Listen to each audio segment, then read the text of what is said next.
Mesdames et messieurs, bonsoir et bienvenue à cette émission spéciale consacrée aujourd'hui à l'attaque du convoi de camions algériens sur l'axe de Ain Bentili, une région se trouvant à l'extrême nord de la Mauritanie. Et même si on ne déplore pas de morts, l'attaque a fait plusieurs blessés. Les camions en question ont été la cible de bombardements de l'aviation marocaine. Le Maroc récidive et revient à la charge, faisant fi de la légalité internationale et bombardement des civils des 3 pays de la région sur un territoire libéré, transgressant le droit et l'use internationale. Pourquoi le régime marocain agit-il de la sorte? Quel intérêt le Makhzen tire-t-il de ces attaques répétitives? Et comment expliquer cette arrogance devenue légion depuis la normalisation avec l'entité sioniste dans l'attitude et le comportement politique de Rabat? Le Maroc cherche-t-il à jouer le rôle de l'Ukraine au Maghreb? Pour sa part, l'Algérie accuse Rabat de faire dans les bombardements ciblés, provocateurs qui ne resteront pas impunis, précise le ministère des Affaires étrangères algérien. Des questions donc qui seront au centre de notre débat aujourd'hui. Nous aurons par Skype en direct d'Espagne M. Kanti Bella, militant sahraoui, analyste politique. Il est donc par Skype avec nous. M. Kanti, bonsoir. Bonsoir. Et nous aurons également M. Saïd Ayachi, président du comité de solidarité du peuple sahraoui. M. Saïd Ayachi, bonsoir et merci d'être avec nous par téléphone. Bonsoir, c'est moi qui vous remercie pour votre invitation. Merci à vous. Mesdames et messieurs, bonsoir. Et nous allons donc dans le vif du sujet. Depuis quelque temps, des convois de camions algériens ont été la cible de bombardements du royaume marocain. Ce n'est pas la première fois que ce genre de bombardement arrive. Il faut se rappeler 2 autres incidents. Celui qui s'est passé donc en novembre. Et Monsieur Saïd Ayachi, je m'adresse à vous. À quoi riment ces bombardements répétés contre des convois de marchandises civiles algériens? Alors, il faudrait noter d'abord 2 choses importantes. Allez-y. La première, c'est que l'agression marocaine contre ces citoyens pacifiques esselés dans le désert se produit très loin des frontières marocaines internationalement reconnues. Oui. Donc, il n'y a aucune justification à une opération militaire marocaine en dehors des frontières qui lui sont reconnues par la communauté internationale.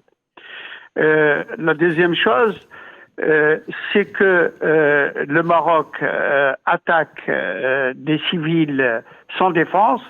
C'est une agression qui est lâche, qui est criminelle et qui est irresponsable.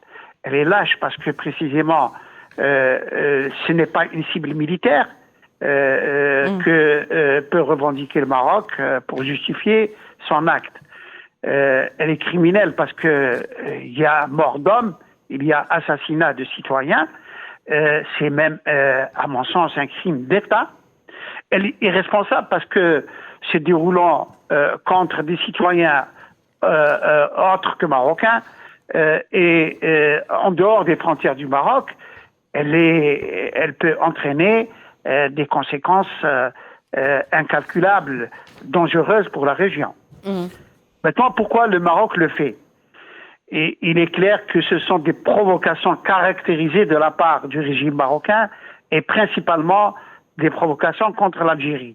Pourquoi le Maroc fait cela? Parce que le Maroc cherche à faire réagir militairement l'Algérie et l'entraîner ainsi concrètement, factuellement dans le conflit du Sahara occidental pour en faire un protagoniste à part entière dans le dossier. C'est d'ailleurs ce que souhaite le Maroc depuis des décennies. Et ça a été d'abord des discours en disant que le principal interlocuteur du Maroc dans le dossier doit être l'Algérie, parce que c'est l'Algérie qui a, selon le Maroc, selon le régime marocain, oui, c'est l'Algérie qui a inventé le Polisario, qui a créé le Polisario, c'est l'Algérie qui arme le Polisario, c'est l'Algérie qui encourage le Polisario dans ses actions militaires.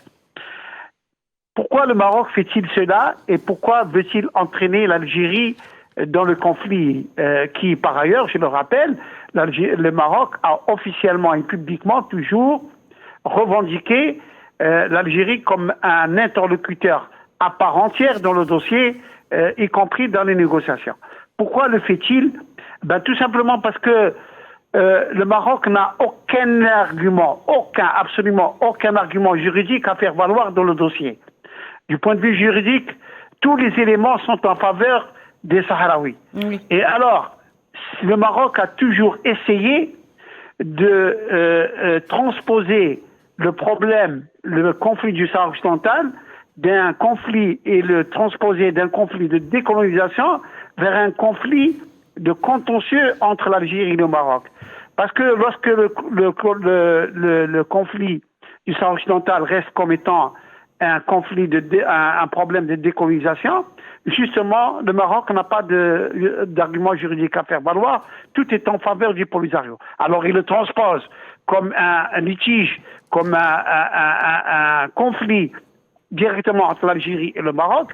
Ainsi, il n'y a plus d'argument juridique à faire valoir du point de vue du droit international. Ça devient un litige entre deux voisins. Et là, il peut s'adonner à ce qu'il sait faire de façon experte, à savoir les manœuvres dilatoires, l'handicap, etc. Et quand il bilatéralise ce conflit avec l'Algérie, il peut mieux évoluer dans ce dossier sahraoui. Oui. Alors, M. Ayachi, donc je vous ai laissé aller jusqu'au bout de votre idée pour la seule raison aujourd'hui, justement, qu'il va falloir déterminer ce qui se cache derrière ce genre de comportement aujourd'hui des Marocains. Donc, ma question, je vais aller vers M. Kantabala. Monsieur Kanti, alors dites-nous aujourd'hui comment on pourrait, si on devait trouver des explications, comment on pourrait expliquer ce comportement marocain très belliqueux, qui n'est pas le premier de plus. Non, ce n'est pas le premier, c'est probablement pas le dernier. Tant que les objectifs tracés par le roi du Maroc et son régime n'est pas atteint, et probablement tracés par de la Rabat d'ailleurs, parce que le régime marocain donne l'impression qu'il ne contrôle pas réellement le pays.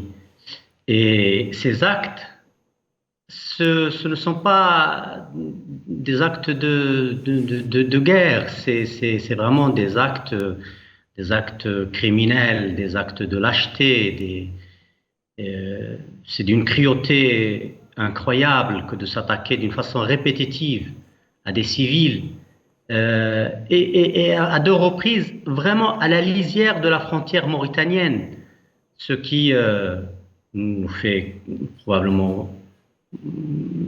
croire que le Maroc non seulement voudrait entraîner l'Algérie dans la guerre, comme le rappelle M. Ayachi, mais également entraîner la Mauritanie.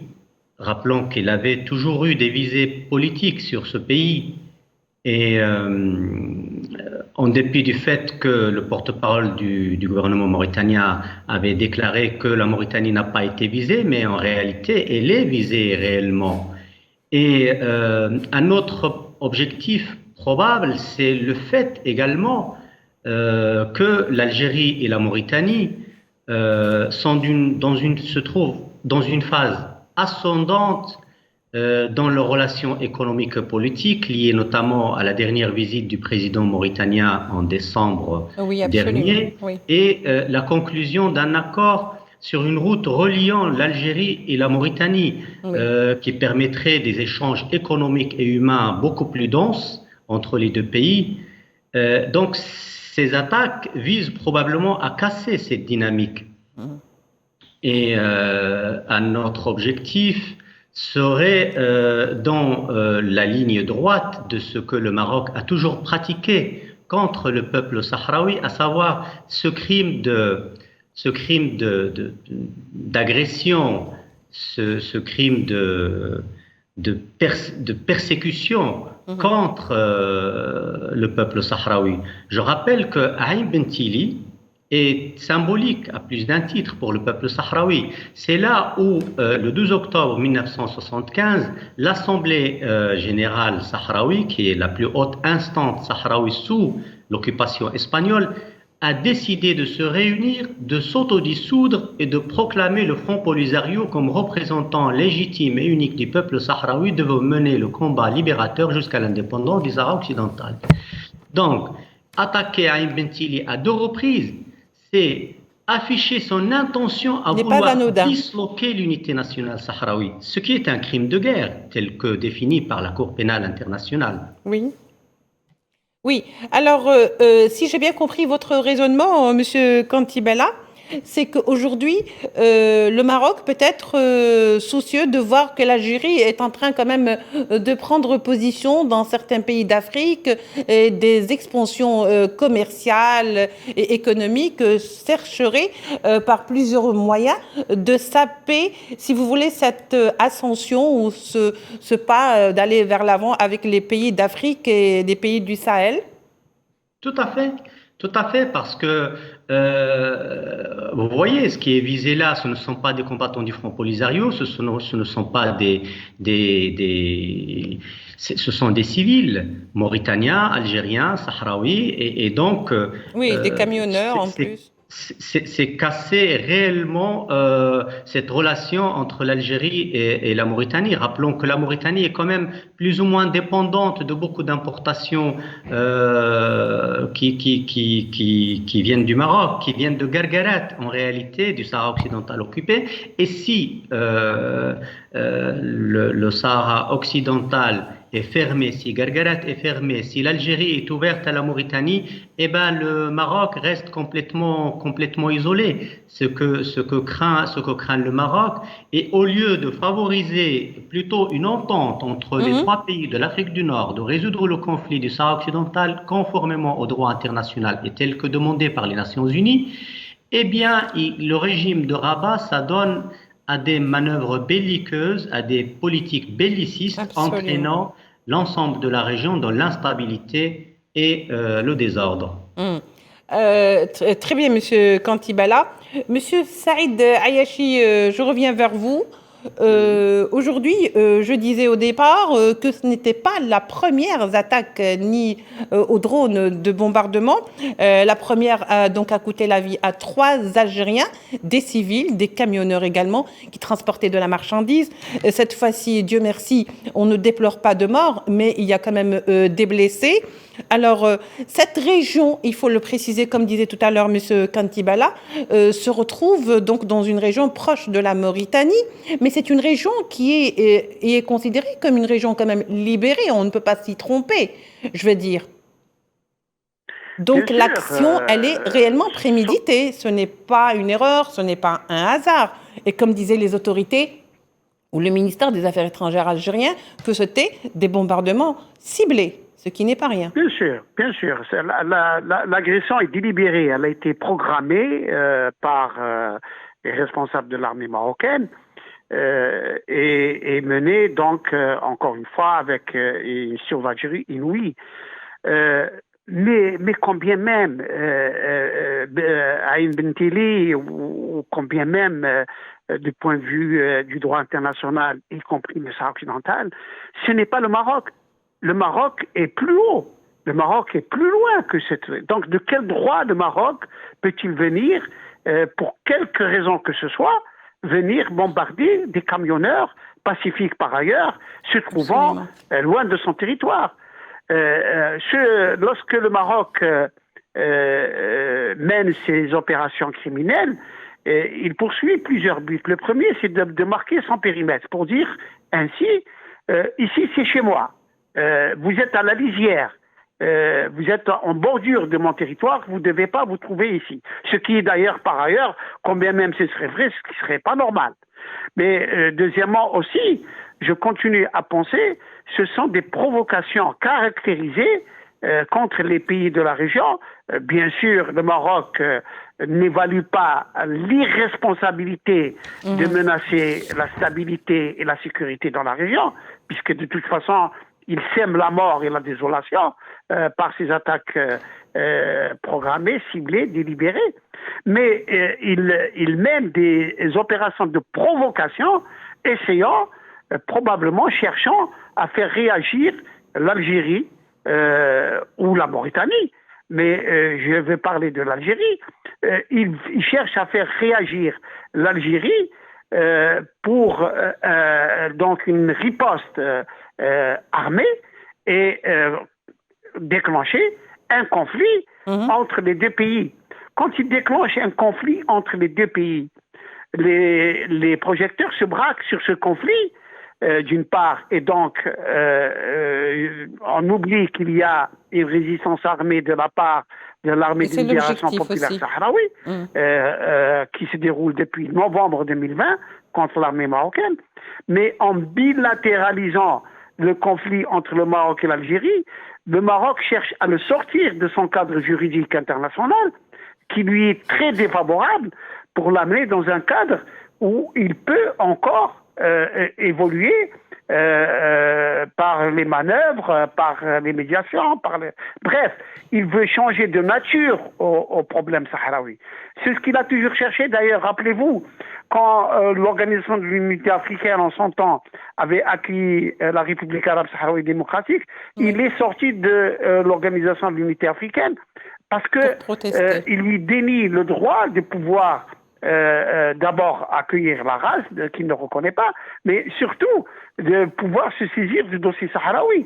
Oui. Quand il a cherché d'ailleurs aussi à sortir le dossier de l'ONU pour en faire un problème régional, toujours dans ce souci de ne pas s'exposer à une condamnation juridique qui a été faite d'ailleurs par la CIG en 1975 et par dernièrement la Cour de justice de l'Union européenne en décembre 2016 et en septembre 2021. Ce faisant, le Maroc veut, encore une fois, je le répète, bilatéraliser le conflit du Sahara occidental et en faire un conflit entre l'Algérie et le Maroc, oui. En niant même l'existence du peuple sahraoui. Oui. Parce qu'il a toujours dit que le Front Polisario est une création de l'Algérie. Donc, de ce fait-là, c'est échapper aux arguments juridiques qui lui sont défavorables pour faire un litige de voisinage avec l'Algérie, ce pourquoi on pourrait trouver des solutions à l'amiable. Bien entendu, l'Algérie ne tombe pas dans ce piège. Elle ne répond pas à la provocation. Et par sagesse et par mûre réflexion, l'Algérie documente les agressions, on fait des dossiers en bonne et due forme et les transmet aussi bien au niveau des Nations Unies qu'au niveau de l'Union africaine pour que ce soit des dossiers de fond d'une évolution malheureuse, à Dieu ne plaît, si jamais elle devait avoir lieu, oui. Pour servir de précédent à l'hostilité et à l'agressivité marocaine contre les pays de la région qui, je le répète encore une fois, ces attaques aériennes menacent de façon sérieuse la paix et la sécurité pour les peuples de la région. Très bien, M. Ayachi. Alors, je rappelle que l'Algérie, la délégation algérienne à New York a révélé devant le Conseil de sécurité la violation horrible et répétée commise par l'occupation marocaine contre les droits de l'homme au Sahara occidental. L'Algérie, par le biais de son ministère des Affaires étrangères, avait donc identifié que de tels actes font peser le risque sérieux de dérives régionales potentiellement périlleuses. Donc, dans tous les cas de figure, nous allons voir que ces provocations, M. Ayachi et M. Kanti, sont là pour justement faire sortir l'Algérie de sa réserve, de sa raison, de sa sérénité.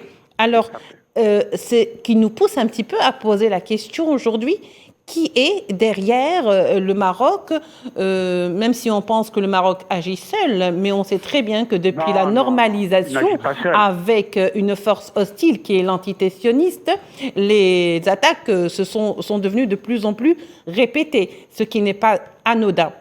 Qu'en pensez-vous, M. Kanti? Pas seul. Oui. Le Maroc, oui, il n'aurait pas le courage d'agir tout seul. Oui. S'il n'était pas encouragé par des partis externes. Hostiles à l'Algérie.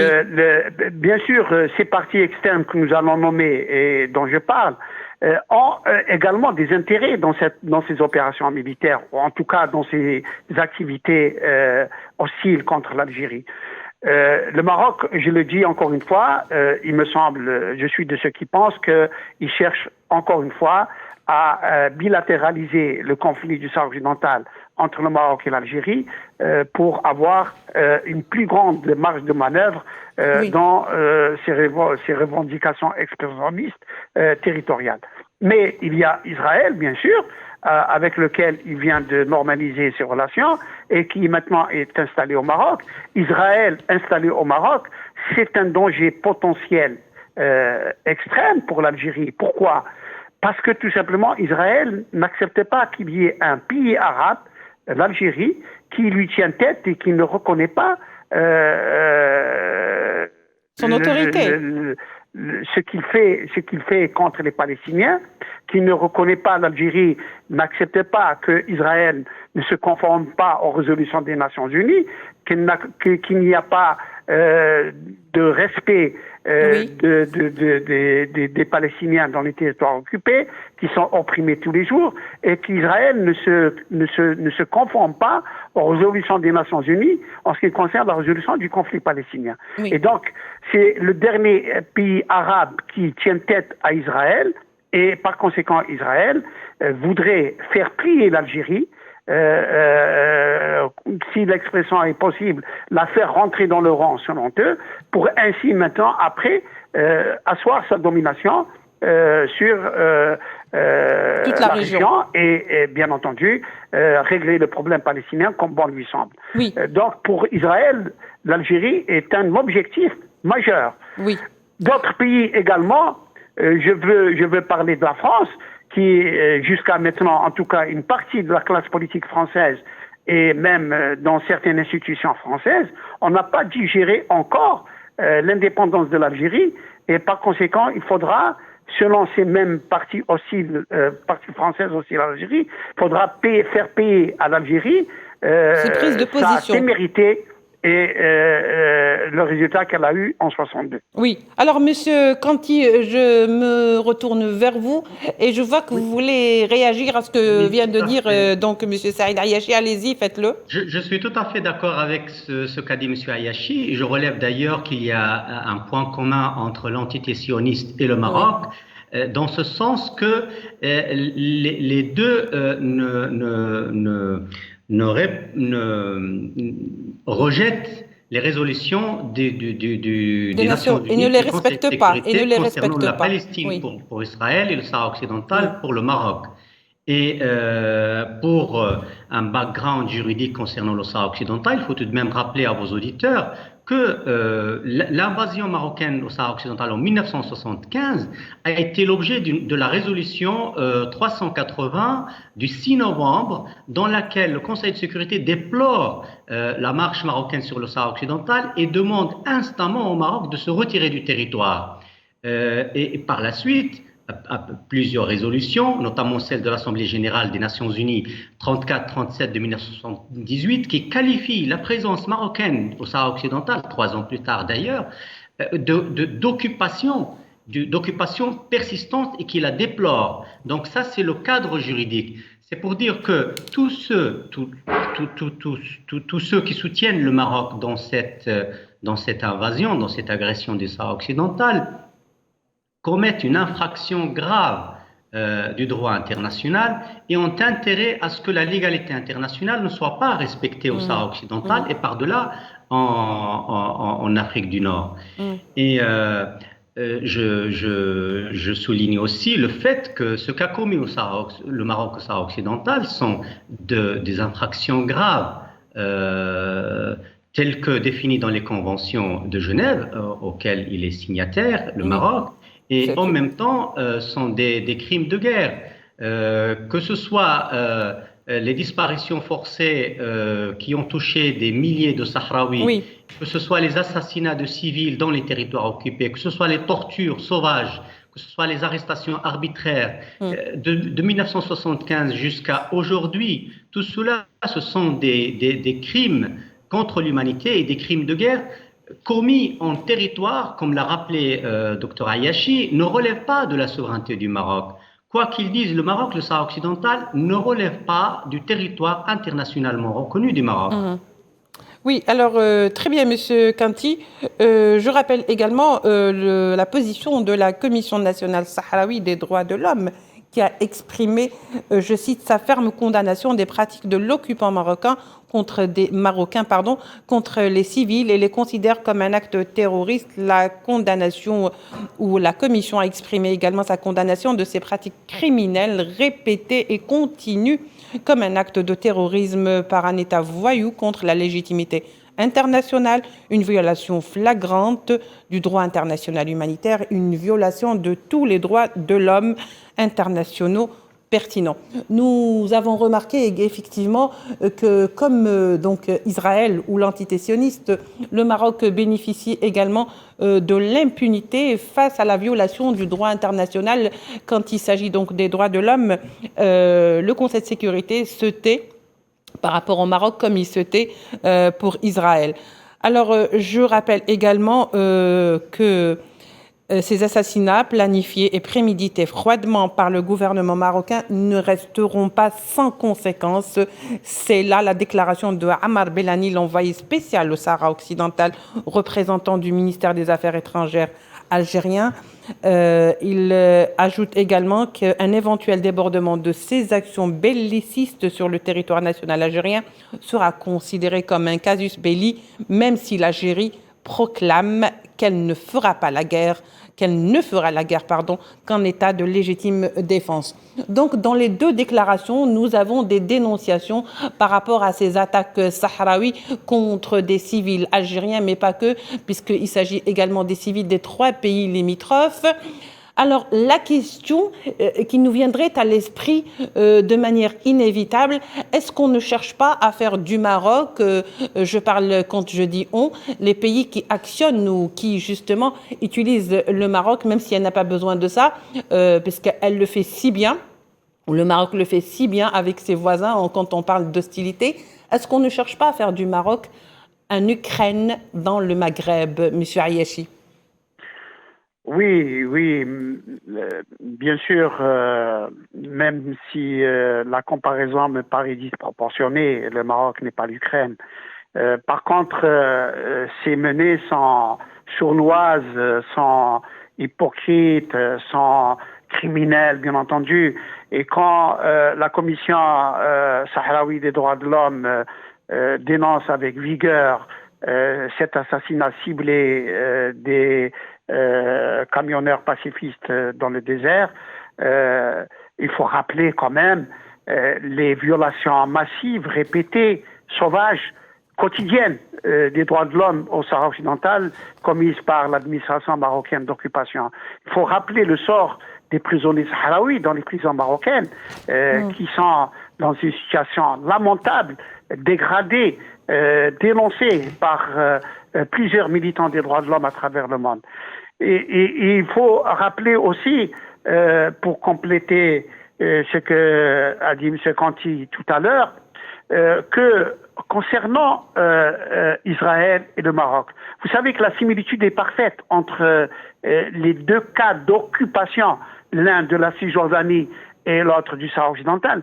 La similitude est complète, absolument complète, comme les deux faces d'une même médaille.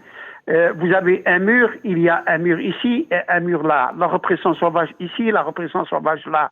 Le déni de justice envers les Palestiniens et les Sahraouis des deux côtés. Vous avez aussi, ce sont les deux seuls pays au monde qui n'appliquent pas les résolutions des Nations Unies et qui ne sont pas rappelés à l'ordre ni sanctionnés pour cela. C'est-à-dire le Conseil de sécurité leur permet cette impunité alors qu'il y a la possibilité de passer au chapitre 7 du Conseil de sécurité pour les contraindre à respecter les résolutions du Conseil de sécurité. Oui. Et c'est ainsi que donc les Palestiniens et les Sahraouis sont livrés à leurs bourreaux sionistes israéliens pour les uns, marocains criminels pour les autres. Et aujourd'hui, le Maroc joue peut-être à une échelle plus locale le rôle de l'Ukraine, en ce sens que c'est un outil qui est instrumentalisé par certaines puissances, par certains États, donc la France, Israël bien entendu. Et aujourd'hui, on a vu comment l'Espagne a fait volte-face, qui se joint. L'Espagne peut être considérée comme un pays de la région. L'Espagne, par sa volte-face, a renforcé l'impunité du Maroc et surtout l'encouragement du Maroc à porter atteinte à la sécurité, à la paix, à la stabilité dans la région. C'est ce qui a fait réagir d'ailleurs l'Algérie vis-à-vis de la volte-face espagnole. Très bien, monsieur. Et donc, dans tout ça, il y a aujourd'hui les ingrédients d'une conflagration possible au niveau régional, tenter que la sagesse, si la sagesse ne doit pas prévaloir, et ce dont font preuve les responsables algériens, en sachant que il y ait de l'intérêt de personne qu'il y ait un conflit armé de plus dans la région, surtout que il n'y a aucun justificatif, il n'y a aucune raison à cela, sauf que le Maroc, en plus de fait dont on a parlé tout à l'heure, de se soustraire à la nature juridique du dossier du Sahara occidental pour en faire un conflit de voisinage avec l'Algérie, mais le Maroc a aussi une autre raison de déclencher une guerre. Il faut se rappeler la situation de précarité, la situation de mécontentement, d'humiliation, de trahison même que ressent le peuple marocain vis-à-vis de son roi après la normalisation et les conditions socio-économiques dans lesquelles se débattent les Marocains quotidiennement. Voilà, très bien. Monsieur Riachi, braquer l'attention du peuple marocain sur autre chose, le Maroc est capable de déclencher une guerre rien que pour échapper à cette protesta, à cette bronca de la rue marocaine, à ce bouillonnement de la rue marocaine. Très bien, monsieur Riachi. Monsieur Kanti, vous souhaitez rajouter quelque chose, vu que finalement le temps qui nous est imparti tire à sa fin. Monsieur Kanti, allez-y, si vous voulez rajouter quelque chose. Oui, François Mitterrand qualifiait Hassan II de cruellement inutile ou d'une cruauté inutile. Je crois que son successeur Mohamed VI se lance dans le même exercice par ses attaques de drones contre les civils des trois pays voisins, en se lançant dans une cruauté sans nom, et il est temps que ce pays réponde de ses actes devant la communauté internationale. Oui. Monsieur Kanti et Monsieur Riachi, je voulais juste, avant de conclure, rappeler que depuis la normalisation des relations entre le Maroc et Israël, les deux pays ont intensifié leur coopération. Cette coopération a touché plusieurs domaines. Cependant, le volet le plus important, c'est le domaine militaire.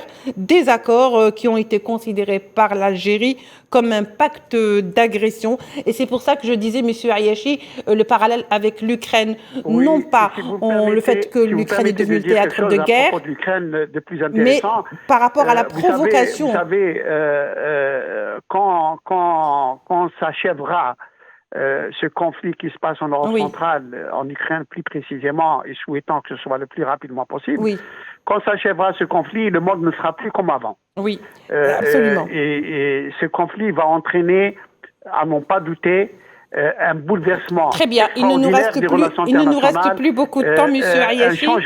Un changement profond des rapports de force, et par conséquent, le monde qui était unipolaire jusqu'à maintenant va sans aucun doute possible devenir multipolaire. Merci. Et à ce moment-là, s'il y a un bouleversement dans les rapports internationaux, il n'est pas interdit de penser qu'il peut y avoir aussi d'autres solutions pour les conflits tels que celui du Sahara occidental. Quand je dis d'autres solutions, c'est-à-dire d'autres approches, c'est-à-dire aussi d'autres sanctions qui peuvent être prises contre Israël et le Maroc, c'est-à-dire d'autres contraintes qui peuvent être prises contre Israël et le Maroc, parce que il n'y a plus maintenant la même impunité qui est accordée aux États. Je crois que le temps qui nous est imparti est complètement terminé. Juste pour la précision, M. Ayachi, je vous remercie d'avoir accepté notre invitation. Et je rappelle, juste pour conclure, qu'Israël a donné carte blanche au Maroc pour l'acquisition de systèmes militaires avancés ou sophistiqués, notamment des drones, selon donc un site israélien qui a donné l'information. Monsieur Ayachi, merci d'avoir accepté notre invitation. Je rappelle que vous êtes le président du comité de solidarité avec le peuple sahraoui. Monsieur Kanti Bala, merci également d'avoir pris part à ce débat. Je rappelle que vous êtes militant sahraoui, mais également analyste politique. Mesdames et messieurs, notre émission se termine donc et tire à sa fin. Merci de nous avoir suivis. Tout de suite avec le journal de 18h qui vous est présenté par Abdelkader Edrieff.